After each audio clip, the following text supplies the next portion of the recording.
If you feel anger, does that mean that you're not enlightened?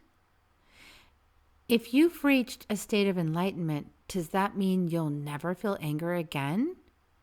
We're going to have a really interesting conversation today, everyone, about the spectrum of emotion and how to hold yourself through that experience to live a really graceful life, a full life, saying yes to all that life has to offer you. Today's guest is Zofiarennea Morales of Sovereign Self, and I hope you join us for this conversation to find out more. Soul Nectar Show, the Soul Nectar Show. You're invited, delighted to discover who you are. Anything is possible if you believe. So join us on this beautiful journey. Soul Nectar Show, Soul Nectar Show.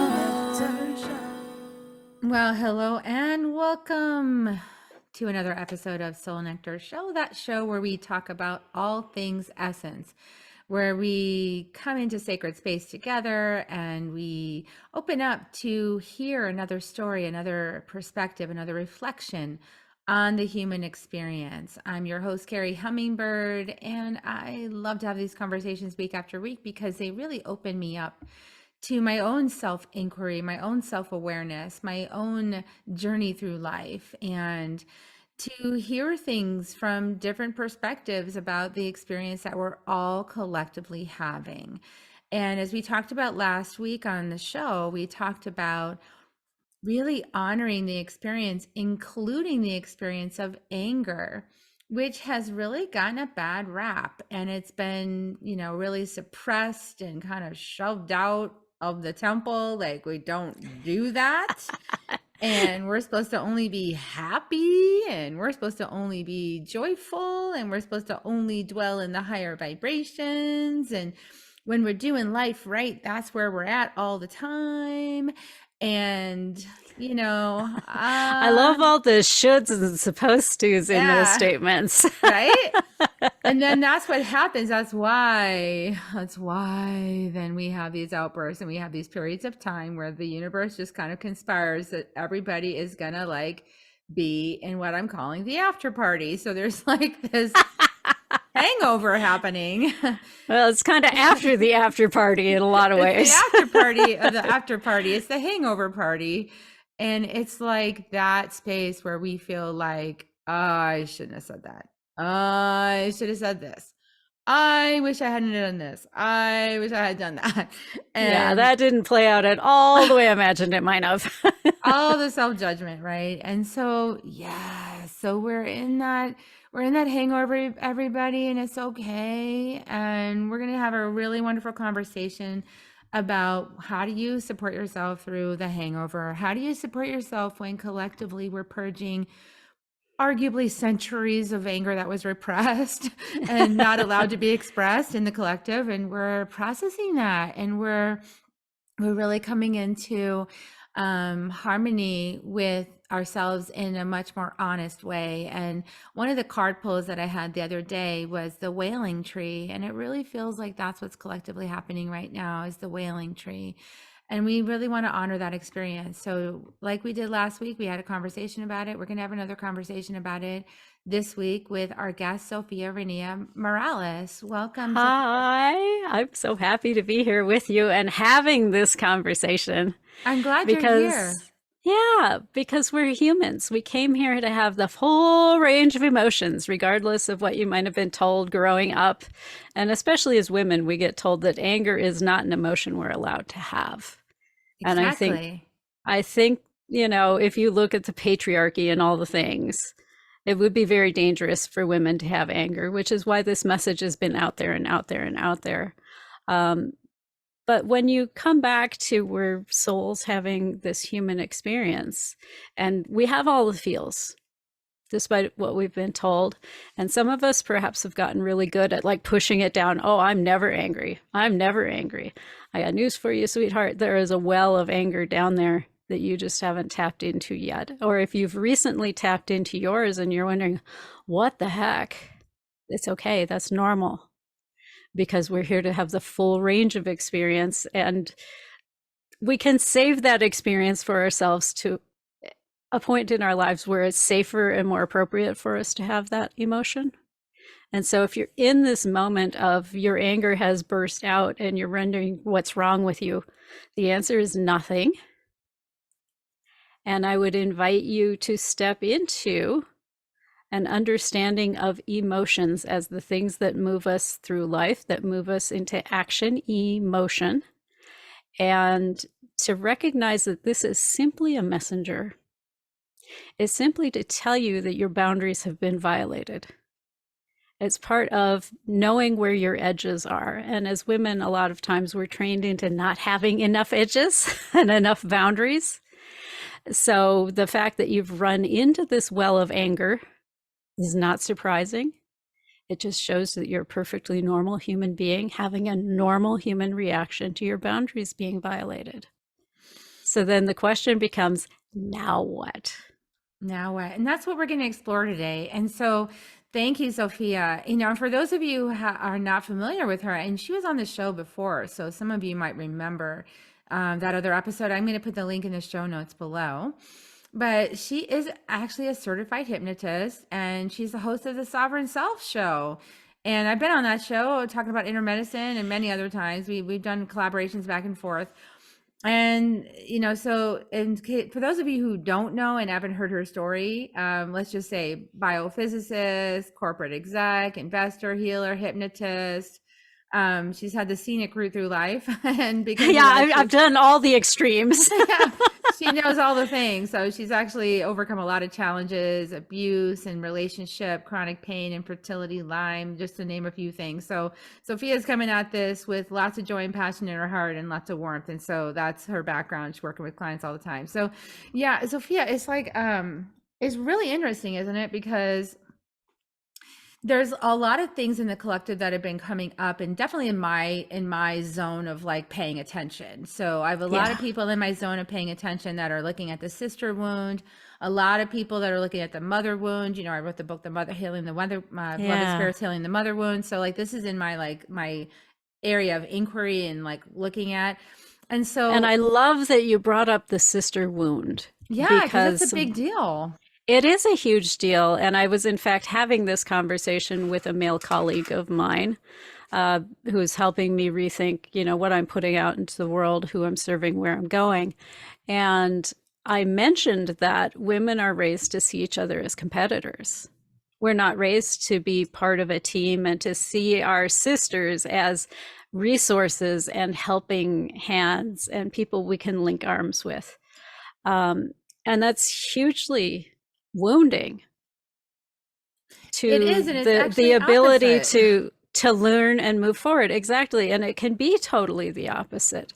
And that's part of the reason that men, quote unquote, succeed so much faster than women in especially male dominated workplaces, is they have this brother in arms attitude. And they have a tendency to look at the people underneath them coming behind them and to train their replacements, to mentor the next generation in ways that women are not trained to do. That's really profound that you're saying that, because one of the things that I noticed in my little resurgence of anger in my life, because as I was talking to you before, like I normally, like I've gone through deep rage and anger, so I processed a lot, and so I guess I thought I was done. Yeah. I'd like to think that process would complete, right? Whoops. So I had like deep triggers pushed again, right? Sure. And I was actually like, this time I was like, awesome, I didn't know that was still in there, you know, so let me go heal it. Opportunity to heal more, right? Opportunity to get at that thing, because I didn't even know that was in there. So I didn't know it was still in there. So what it was actually, the revelation was that it was regarding the police. So I had and I talked about this weeks ago with Kim O'Neill, you guys, so you might want to like go back and listen to that episode. But like I got this guy tailgating me, a policeman. It was a tailgating me, and it was like very intrusive and very like like shooting intimidation energy at me. Yeah, Like, aggressive. Yeah. aggressive, and like trying to provoke me into a response. And I didn't respond in that case, but I went and filed a complaint. And then 2 days later, I thought I was feeling good about myself with it and everything. And 2 days later, there was a different cop, I think, a different person there at that same place, on that same stretch, and ticketed me. Right. And so immediately I was like, oh, you're targeting me because the You men. sucker. You complained and now I've got a target on my back. Yeah. And the thing is, I accused him of it. I was like, this is that man thing where you guys all like have each other's backs. And because I complained about one of you, now the rest of you are going to be out to get me. I was like, that's what this is. And he denied. He's like, he was very offended that I even said it. But well, he's regardless if you hit the truth or not, he's not going to own that. Right, exactly. He's going to deny it. It's part of that united face, right? Exactly, the united face of men, right? And that's what women have been up against forever. Is this, the good old boys network is what we call it in Texas, is where they all have each other's back. And it's like, that bitch, she did this. Oh, let's go get her and make sure. Because everybody else was doing pretty much the same thing I was in front of me, but he picked me, right? Because he saw my car. Yeah. So it's like, this is the thing where we know men operate this way. And so even if this particular time, it wasn't that way and it was an assumption, that assumption is based on thousands of years of history. Exactly. That's sitting there in your DNA, in your genetics, and it's hanging out there. And I know there are probably people who will hear that and go, yeah, right. Okay. Scientist tends to go, yeah, right.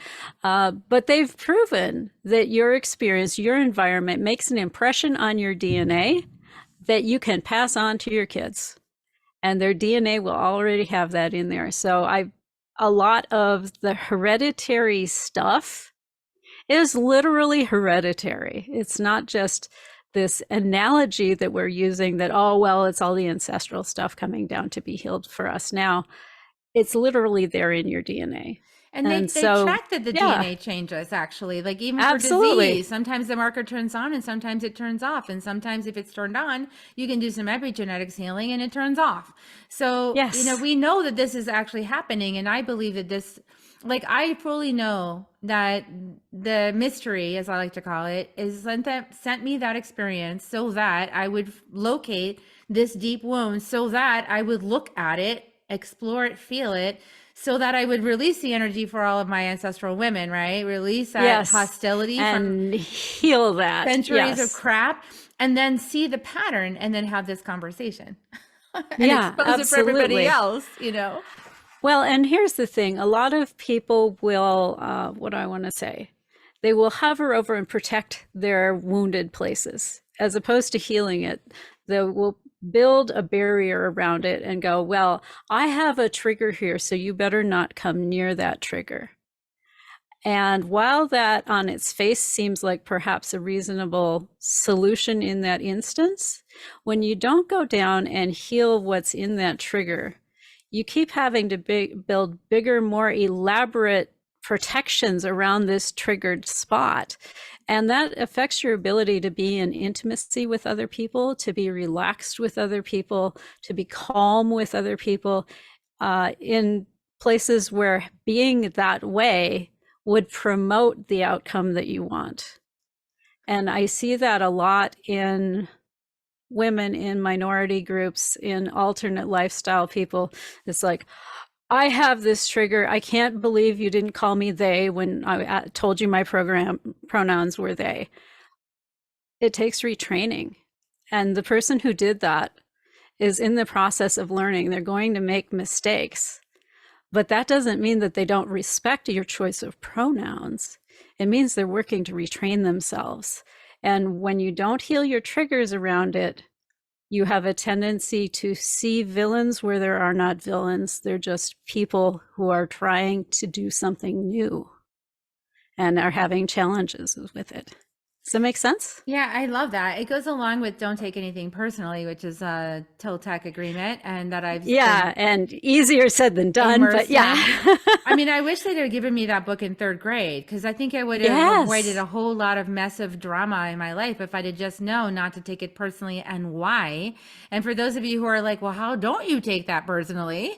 It's because Yes. it's not about you, because how anybody reacts to anything has nothing to do with you. Actually, it has to do with their own filters, their own learning process, their own the way that they view the world, like how challenging it is for them to change something. Like if they poke your wound by saying something, they're not usually trying to do that. It's just Yeah. like something came out and then it poked your wound. And so when it does that, also don't take your own wounds personally. This is the part that is like a next layer down of don't take anything Yeah. personally. Is like with sometimes those wounds that got provoked inside you don't even have anything to do with you anyway. They're from your ancestors, but they're in your Yes. body and you feel it preciously. And you might even wonder, why the hell did I react like that? And be surprised at yourself, right? Yeah, absolutely. Absolutely. Um, One of the interesting things around emotions is we've been taught that so many of them are out of bounds. Whether you're a guy or a woman, there's always a set of emotions that are quote unquote not appropriate for your gender.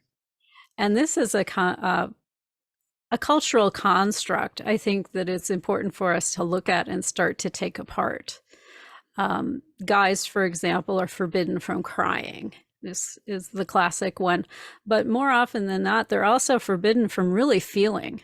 If you think about a lot of what the messages that come to boys is like, man up, toughen up, you know, and so they're discouraged from empathizing with other people. They're discouraged from crying. They're discouraged from considering the emotional impact of their actions. And that leaves you crippled as a person to an extent, because that's how you build relationship, is empathizing and understanding the other person's viewpoint. Whether you agree with it or not is a different matter, but to be able to listen and receive that without going into this mode of I must destroy you because you're now other. And so that's one of the things that the guys are raised with. And then women on the flip side are told to always be nice and polite and happy and sweet and all of those things. And so things like being sad, being upset, being angry, being depressed or discouraged, these are all things that are off the table for women traditionally. But again, now you've crippled yourself in your existence. You don't have a way to express then when your boundaries have been violated, because oftentimes we're so trained out of the anger that we don't even recognize it as a violation. Yeah, and there's actually a clogging of the chakra system and the Kundalini energy when you will not experience anger. Is that it's really hard to have true joy without the depth of having experienced anger as well and let that move through your body, because anger is kind of like a big fire energy. I mean, it's like Yeah, it's a purification system too, as much of it is a boundary alert system. exactly. It Well, comes through like fire. emotions are like a pendulum. Okay. And so if you want to be able to experience the extreme of joy, happy, contentment, all of that serenity stuff on the one side, you have to be able to allow that pendulum to swing all the way the other way, which would include those emotions of anger and frustration and all the stuff that's on the other end of that. When you put a wall in the middle of that swing of your pendulum and go, I'm not going over into any of that anger, negativity stuff ever, I'm not experiencing that, then your pendulum, when it comes to swing back, smacks against that wall and it doesn't have the momentum to go back out to that high again of the happiness, the joy, the emotions that we consider fun and positive. And you basically, your energy gets dampened, and then you Yeah. end up with lackluster feelings about life. And that's where most people are, Yeah. and they're either artificially there by taking some not feeling pill, or they're there because they suppress themselves or they don't want to feel things, Or, like in my case, I would not stand up and feel my feelings. Yeah. And I had somebody who was poking me, I think by design, so that I would get so pissed off that I would have anger. Respond. And I just Yeah. kept trying to like avoid it. And I was like trying to just be nice. And I had this like, I had one of those tight smiles, like, Yeah. and I'm fine. I'm fine. and and finally at the end of our marriage, I literally, I knew it was done because I just put my foot through the wall. I literally karate chopped the wall with my foot. I was like, that's enough. And then Carrie showed up. That's the thing. Yeah. Carrie showed up and said, that is enough. I am done with that. I do not want that anymore. I am moving on now. I am not okay with this. I do not like how our kids are learning about relationship. This is not good. Yeah. And Carrie showed up and said no, like the first time ever, and I needed Yeah. that relationship to push me to the place. So God bless him, to the place where I would say no Yeah. more. And we need that on the planet, don't we, Zofia? Absolutely. No. We need to say no. We need to say no more often and more firmly. But there is a place for, you mentioned these people who push and poke.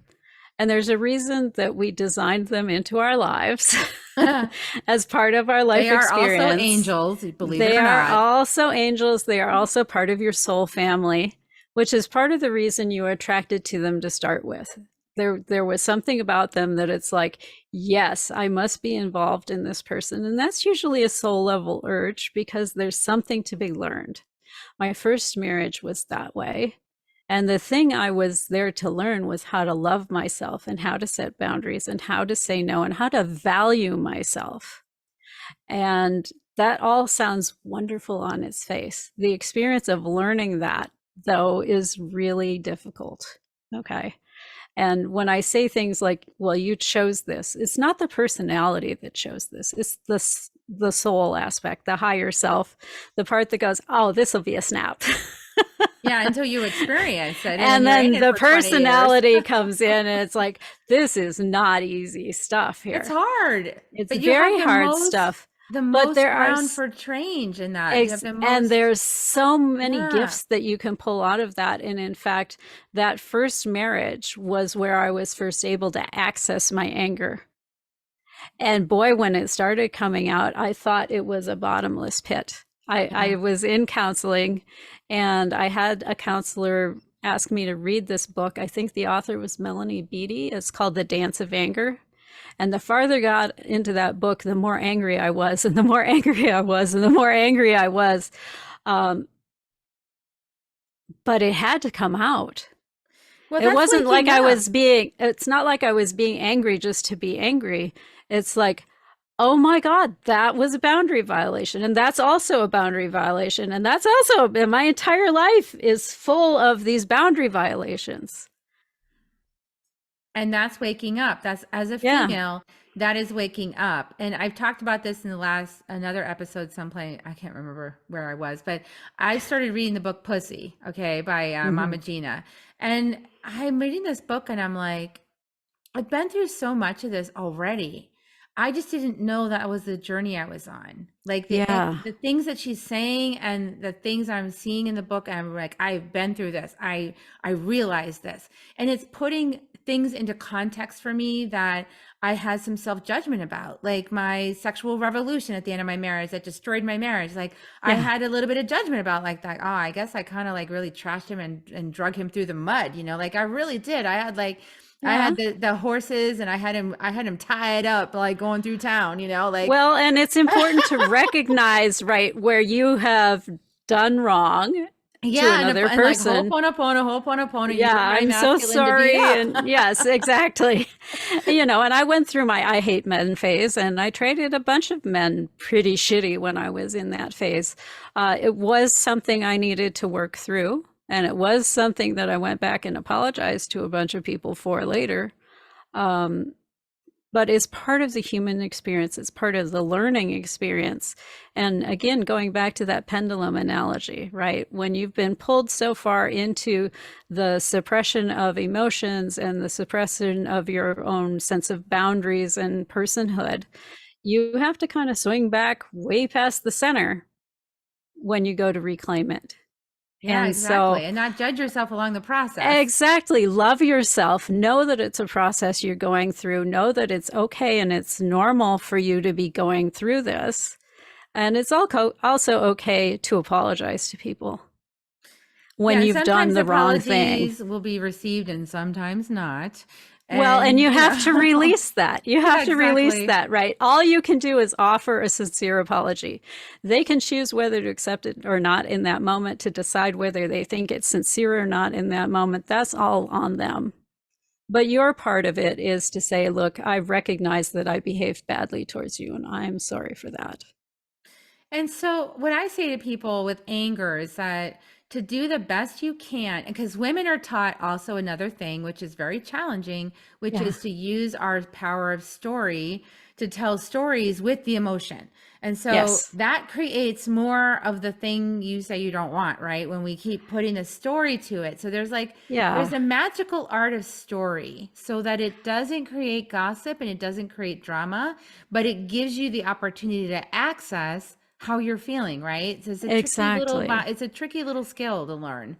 Well, yeah, because we're taught to use story badly, right? You mentioned the gossip and the drama. This is a lot of times what we get from our families of origin, especially if it's a family where you're not, what should I say, where confrontation is not an acceptable thing.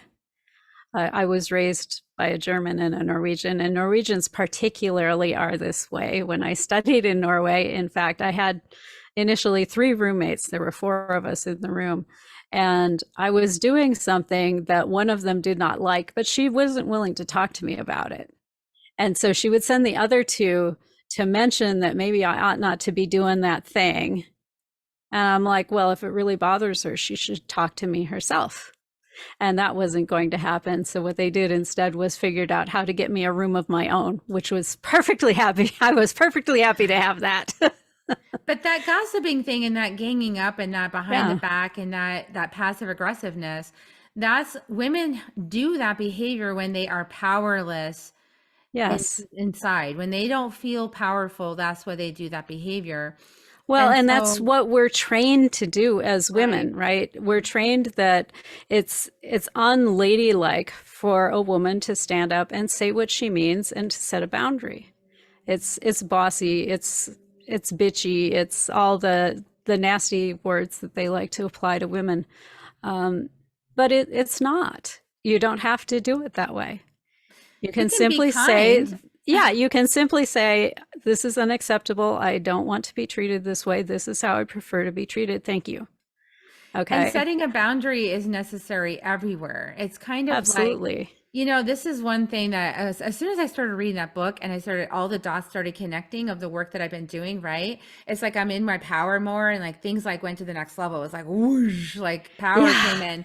And then I noticed as soon as that happened, that's when all these like little matrix attacks started. It's like, oh, the police are going to intimidate me. Oh, they're going to do this.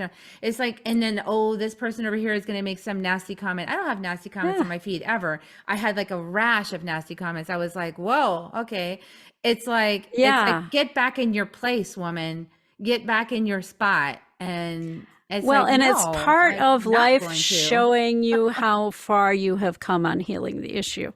Because I've noticed these things come around, and you heal a little more and you heal them a little more. And then you think, hey, I've got it healed. And they'll come around one more time just to prove to you that you are. Because you deal Yeah. with it differently, you handle it differently, you don't let it suck you down into the pit of despair, right? It's just like, okay, that's your thing, and go with God. I'm doing my thing. I think that if we could accept the full range of the human experience, I think that we would get to a state of enlightenment so much faster. I mean, when I looked at the power versus force, which I love to use that, David Oh, I Hawkins, love it's Dave and like Hawkins. Yeah. so perfect, right? We see that the very bottom is shame and the very top is enlightenment. And so that pendulum you're talking about, if you can't feel shame, then you're probably not going to make it all the way to enlightenment. So it's like you've Yeah. got to be willing to go to the darkest little dank spot in your consciousness and to unlock the potential for like the highest of the high, right? And anger is Absolutely. actually close to the middle. Anger is like Anger is the moment that you actually come into your power. it's If two stops away. if you've read his book, Hmm. anger is a motivator. It's an energy propeller to bring you into some of those higher states. And the anger, the next stop is pride, right? And then Right. finally you hit into the power matrix when you're in courage. So we Yes. talk a lot about being courageous, to follow your own path, to say you don't want something, to say this is what I like better, this is my journey, I'm not going to conform. Like, and a And lot anger of is oftentimes the thing that it's puts the you in that propellant. courageous place. Exactly. I'm Yeah. so done and I'm not going back. So I'm going to do this thing that scared me previously. And then and then a lot of people think it's like we just go up the matrix and then we're there. Yeah, no, it's an up and down thing, I'm afraid. But that's the thing that I think people misunderstand frequently about emotions. It's like we think about happiness as a destination. If I do all these things, if I get all these pieces in my life in the right places, then I will have this magical existence of happy. And that's not how emotions work. They are intended to pass. They arrive, they give their message, and they move on. They arrive, they bring their message, and they move on. And so things like joy and happiness and contentment don't hang around any more than sadness and frustration and despair hang around. They're not intended to hang around. And when you get too many of the same emotions hanging around in a group, you end up with this situation called like clinically depressed, right?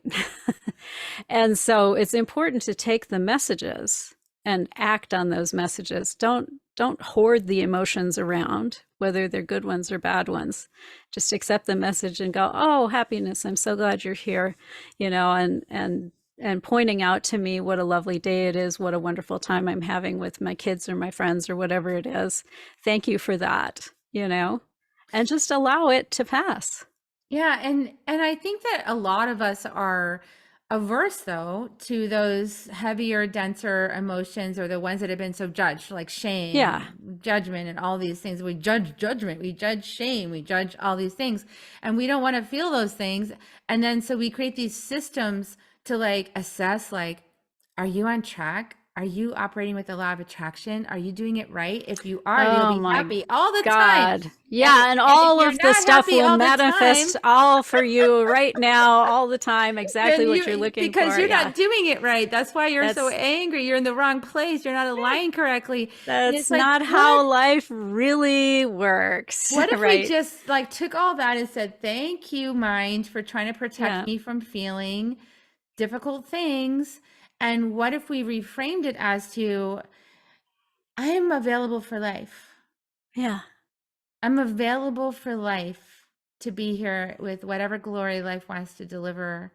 And I'm available to experience it, to feel it, to receive it, to move myself through it, to understand something more about myself through the experience of it. And then I don't need to defend against life so much or try to like orchestrate my life so as not to have those experiences because I have magical thinking about how I can like prevent it from happening, you Yeah, know? exactly. Well, and enlightenment doesn't necessarily mean you will never go back into negative feelings. I find that enlightenment hangs around like the rest of the emotions for a little while, and then, something else will swing through. Um, and just when I think, yeah, I think I've got it licked, then I go home and visit my family and go, okay, I still got some shit to work on. I'm still human. Oh my I goodness. am still human. I still Here it have a body. is. I still have emotions. I'm still feeling this. Oh my goodness. Yeah, but the emotions are a tool. They're a tool to let you know. Are you on a good track for yourself? Are you not on a good track for yourself? Have you set appropriate boundaries? Are you saying no where you need to say no? Are you saying yes where you need to say yes? Um, and a lot of what we choose to say yes and no to, we don't choose consciously, we choose subconsciously. All of that stuff that we learn as a young child up to like age 5 to 7, it goes in completely unexamined. It goes in with the story that the child attached to it. And a lot of time the child doesn't understand what's going on with the adults around them. So it it will come in with a story about what you are that had nothing really to do with you. And that's one of the reasons that I absolutely adore hypnosis, because we can go into that subconscious mind and we can look at those beliefs that you absorbed. We can look at the things that your inner child learned would keep you safe or that were a desirable outcome. And if they're not actually a desirable outcome, if they're not actually still keeping you safe, we can rewire that into something that is more supportive for you, that makes more sense for you. So you can do things like stop choosing the users and the players to be your partner in life, because a lot of those choices are made on a very subconscious level.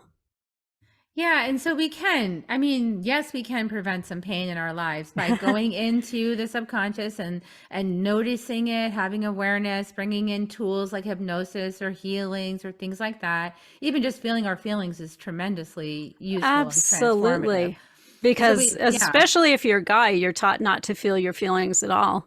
And in fact, some of my male clients have been the most challenging, because it's like, feel into your body and tell me what's going on in there, what emotions are happening. And they're like, nothing. Body. I just have head. Nothing. I Exactly. have mind, and I'm not feeling anything going on. Disassociated from that thing. Exactly.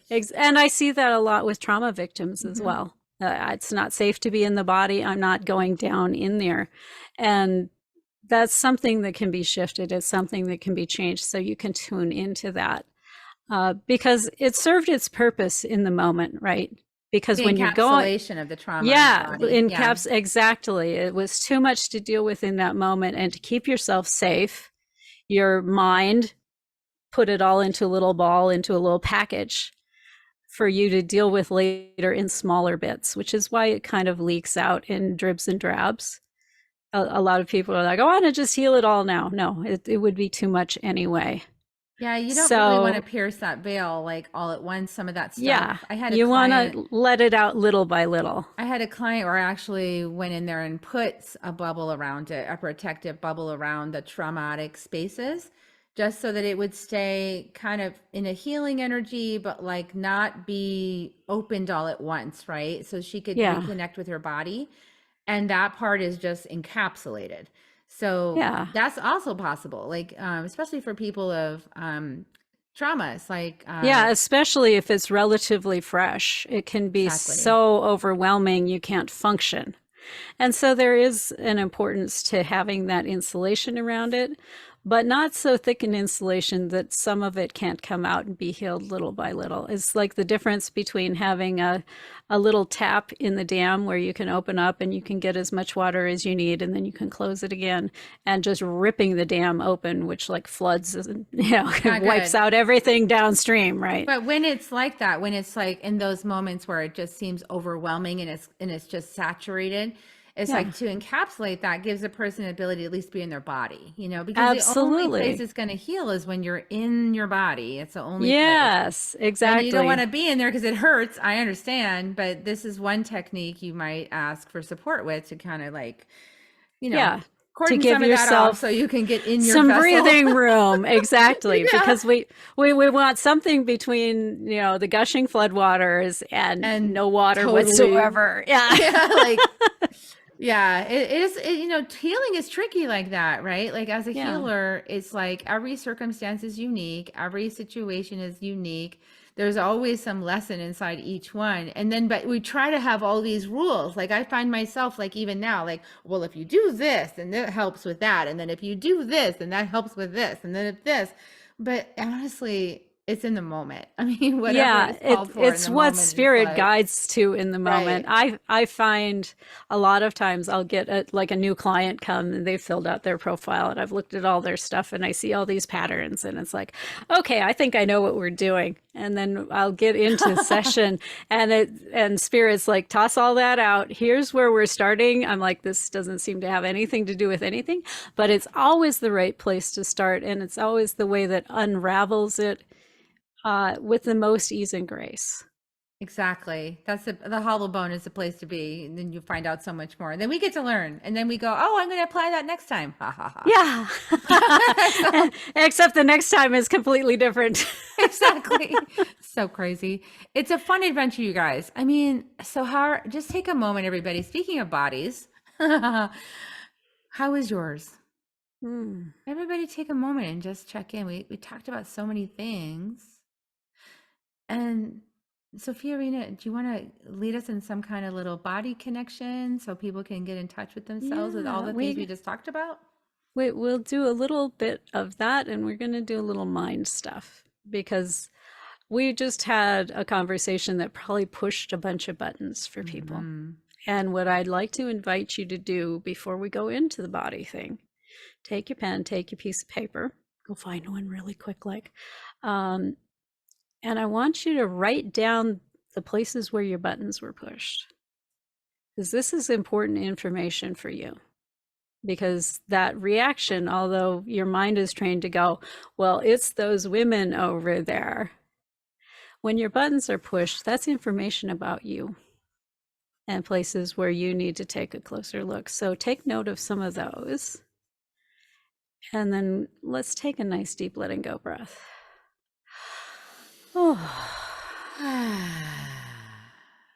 Just close your eyes and be with yourself. And your thoughts are going to happen. They do that.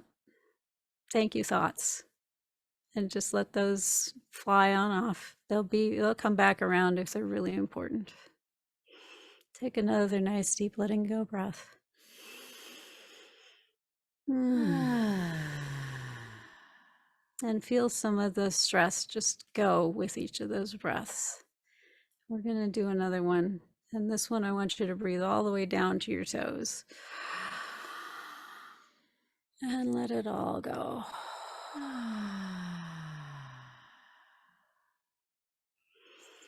And then I'd invite you to just observe your physicality.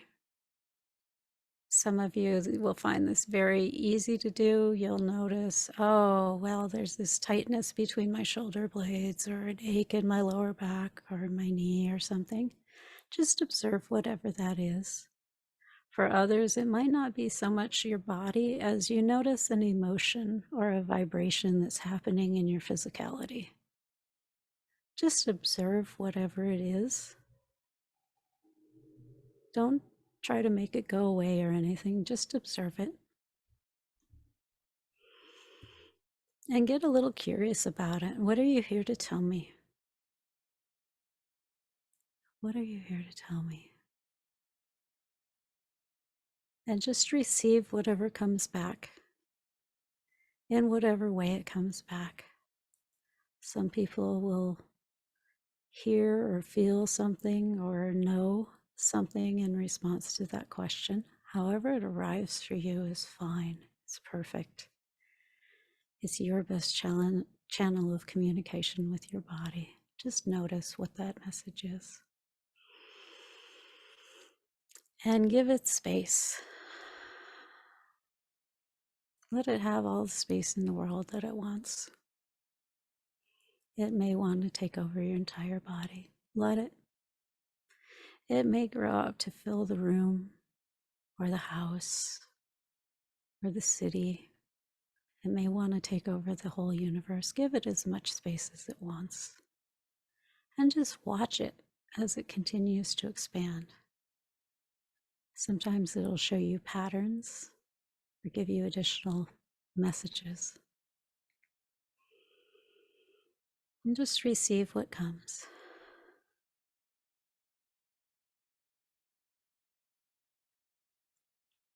Give it some time.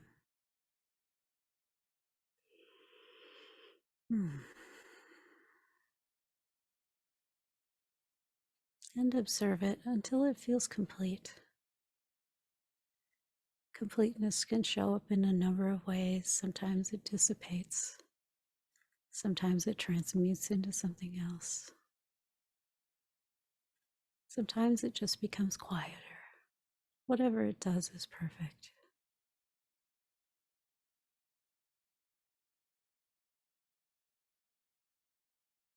Take another look into your body. And see if it's still there, or if perhaps it's left an empty space behind, as sometimes these things will.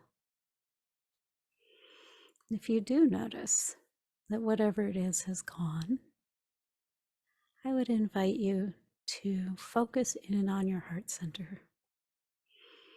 There is a space in there where the love wells up.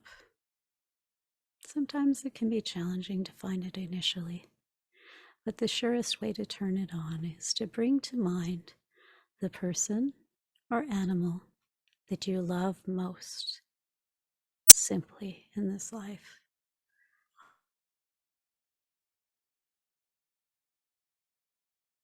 Often placed in your arms. Allow that love to well up. That's your true essence right there. Take a couple of nice deep breaths, bringing in more of that essence of you and sending it into any empty places. And once the empty places are full, allow it to spill over and form a great big puddle all around you.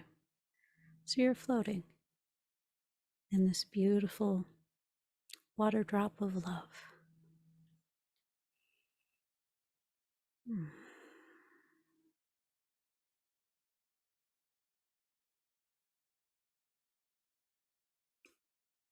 That's it.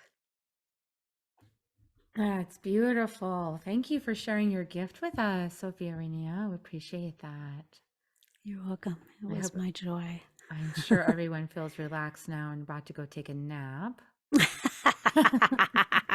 And that's not a bad idea. Not a bad idea. We probably don't do that enough. So yeah, this whole thing was really, this whole interview was really to support everybody to move through it, right? So Yeah, what do you do when the buttons are pushed, and how do you bring yourself into homeostasis, and how do you release it and bring in the higher vibrations and support yourself with some self-care? exactly. And noticing is the first step. Then once you've noticed and you've observed your pattern, you can decide on different ways to respond. Because we're programmed in a particular response based on our upbringing and a number of other things. So once you're aware, then you can make different choice. And you can move through the steps consciously. And then you don't remain in any of these places any longer than you absolutely have to. Which allows more time to be in the emotions you'd prefer to be in. There you go. There you go. Bringing the light to the shadows. That's what we're doing Yes. here. Is there anything else you want to share with people before we head out?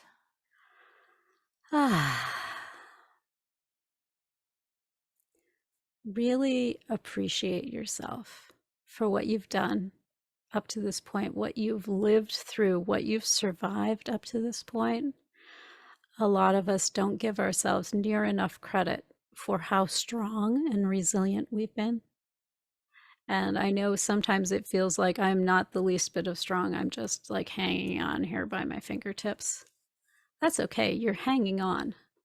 That's the whole point, is to continue so that you live to fight another day, to have another shot at it, to take another run at it.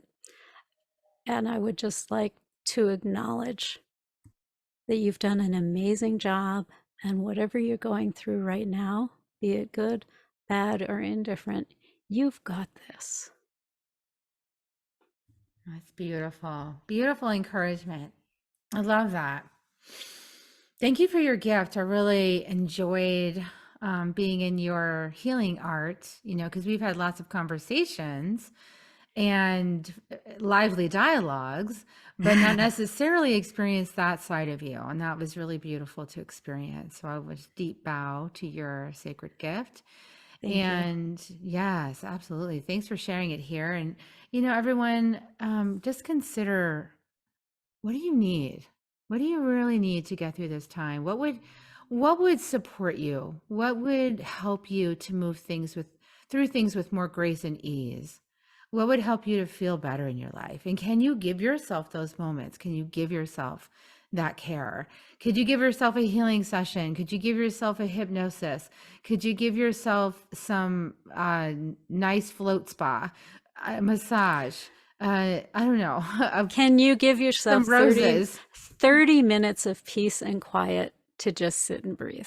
Sit and breathe, meditate, go on nature, sit on the ground, be on Mama Earth, be in the woods. Can you just give yourself some silence? Can you give yourself, if you can't do silence because your head goes active, can you give yourself some tones, some miracle Yeah. tones, you know? Well, and here's the thing, okay, because I understand the busy brain. And Me it too. was it went ape shit the first time I tried to meditate. Here's the thing to know. If you sit down and your brain kicks into overdrive, you don't have to sit to have peace and quiet. Okay, sometimes the most important thing you can do is just to move into a mindfulness sort of exercise, a rhythmic activity that you don't dislike. Okay, some people like washing the dishes, the nice warm water and the rhythm and the repetition. Get yourself into a peaceful space where you can do something that's mindless, but requires just enough that your brain doesn't go crazy. That can be a meditation in and of itself. Don't get hung up on how other people define meditation and how other people define peace and quiet. It doesn't always mean sitting in the lotus pose in the middle of a meadow somewhere. You know, and it might be dancing. It might be moving your body. It might be, that's where this phrase chop wood, carry water comes from. Yes. Chopping wood takes concentration, but it also takes your mind out of the thing that you're, you know, so that it doesn't think so much. That's beautiful. Okay, everyone. Thank you for listening, everybody. Thank you for supporting this show. Thank you for always engaging with us and being part of the community. Even if I've never seen your face yet, I honor you. I say yet because I do hope to see your faces at some point in one of the webinars or the free offers or something where we get to actually see what you look like, or a session, and just want to connect with all of you. And Zofia, thank you so much for your gift, and I'm so grateful for you coming on the show. For everyone out there, please like, subscribe, share. If you think that somebody would really benefit from hearing this interview, please share it out. That's one way you can contribute and make the world better for someone. And we're going to give you kisses. So you ready, Zofia? I'm ready. Let's do kisses. Everybody. Love you guys. And we'll see you next time on Soul Nectar Show. Bye for now. If you found even one gold nugget in this episode of Soul Nectar Show, will you do us a favor? Will you subscribe, like, and share this episode? Maybe even write a comment and let us know what you thought about it. We really, really want to engage with you at a much deeper level. Let's be part of community together. Have a great week, everyone. Bye for now. To dive in deeper to nourishing conversation, visit soulnectar.show. Soul Nectar Show. Awaken away to show. Take a sip from the drip of nectar, from the source of who you are. Yeah, yeah.